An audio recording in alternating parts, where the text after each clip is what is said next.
এই প্রথমবার জন্মাষ্টমীতে আমি গোপুসোনার পুজো করলাম। এর আগে গোপুসোনার পুজো আমার করা হয়নি। তো আমার শ্বশুরবাড়িতে ছোট্ট একটা গোপুসোনা আছে। তো আমি মনে মনে ঠিক করে নিয়েছিলাম এবছর জন্মাষ্টমীতে আমি গোপুসোনার পুজোটা অবশ্যই করব। যেমন ভাবা তেমন কাজ। সকাল সকাল স্নান করে রেডি হয়ে নিয়েছি, একটা লাল সাদা শাড়ি পরে নিয়েছি। এবার যাব নিচে মামুনি কী করছে গোপুসোনার জন্য সেগুলো তোমাদের সাথে শেয়ার করব। ও হ্যাঁ, আর একটা কথা বলি, জন্মাষ্টমীর দিন মামনির শরীরটা বেশ খারাপ ছিল, ঠান্ডা কাশি প্রচণ্ড পরিমাণে। তো সকাল সকালে আমি ডক্টরের কাছে নিয়ে গেছিলাম। ওখান থেকে এসে দুজন স্নান সেরেই গোপুসোনার জন্য সমস্ত কিছু করতে বসে গেছি। ওদিকে মামনি লুচি আর সুজিটা আমাকে করে দিয়েছে, আর এদিকে আমি তাল নিয়ে বসেছি গোপুসোনার জন্য তালের বড়া করব বলে। জন্মাষ্টমীর পুজো কিন্তু তাল ছাড়া ইনকমপ্লিট। এখানে আমি বসে পড়েছি তালের পাল বার করার জন্য। তো যতটুকু আমি পেরেছি করেছি।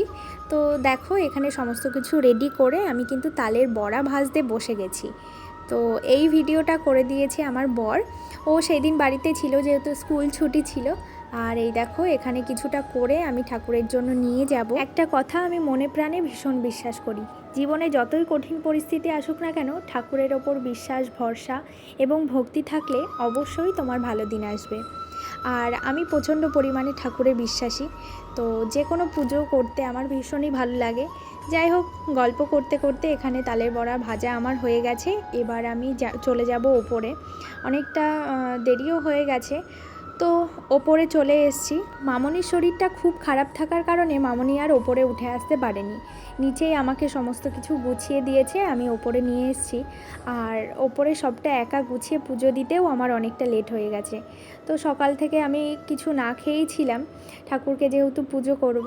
তো মামনি কিন্তু খুব পুজো আচরা করতে ভালোবাসে, আর সেই মানুষটা এতটাই অসুস্থ হয়েছিল যার জন্য ওপরে আসতে পারেনি। এবার আমি আমার গোপুসোনাকে স্নান করিয়ে নেব। তো দেখো গোপুসোনাকে কত কিউট না দেখতে। তো গোপুসোনার জন্য জানো আমি একটা জামাও কিনে নিয়ে এসেছি, নতুন একটা জামা আজকে গোপুসোনাকে পরাবো। পরানোর পর কেমন লাগছে তোমরা কিন্তু অবশ্যই কমেন্টে জানিও। তো আমার তো ভীষণ মিষ্টি লেগেছে জামাটা পরানোর পরে গোপুসোনাকে দেখতে। তো আমি একটু হাতে নিয়ে নিয়েছি। তো এবার গোপুসোনাকে দেখো গোপুসোনার আসনে বসিয়ে দেব। ঠাকুরের জন্য ফল প্রসাদ বনিয়ে নিয়েছি, তারপরে গোপুসোনাকে আমি রেডি করে আসনে বসিয়েও দিয়েছি।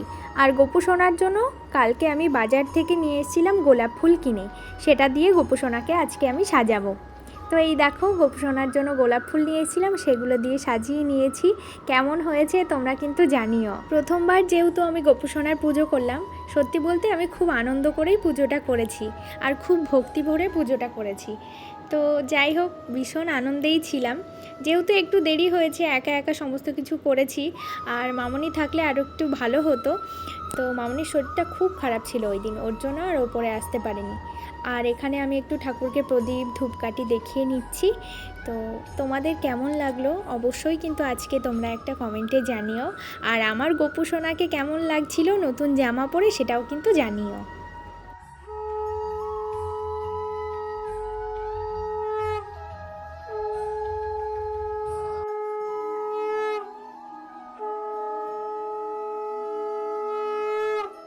পুজো আমার হয়ে গেছে। এরপরে দেখো তোমাদের সাথে শেয়ার করছি আমি ঠাকুর ঘরটা বা ঠাকুরের সিংহাসনটা আমি কেমনভাবে সাজিয়েছি। আর গোপুসোনাকে যেখানে রেখেছি সেখানে তো ফুল দিয়েই সাজিয়েছি। তো যাই হোক, পুজো তো আমার হয়ে গেছে। এরপর দেখো আমি প্রসাদগুলো নিয়ে যাব নিচে। তার আগে ঠাকুরের ঘরটা একটু বন্ধ করে রাখবো দরজাটা, তারপরে আমি প্রসাদ নিয়ে নিচে যাব এবং প্রত্যেককে প্রসাদ দেব। আমার শ্বশুরবাড়িতে যে দিদিটা আছে আমাদের হেল্পিং হ্যান্ড, তো সেই দিদিটাকে প্রসাদ দিয়েছি, আমার মাসি শাশুড়ির বাড়িতে প্রসাদ দিয়েছি, সবাইকেই কম বেশি প্রসাদ দিয়েছি। আমরা সবাই মিলে প্রসাদ খেয়েছি। তো আজকের পুরো ভিডিওটা কেমন লাগলো অবশ্যই কমেন্টে জানিও। টাটা।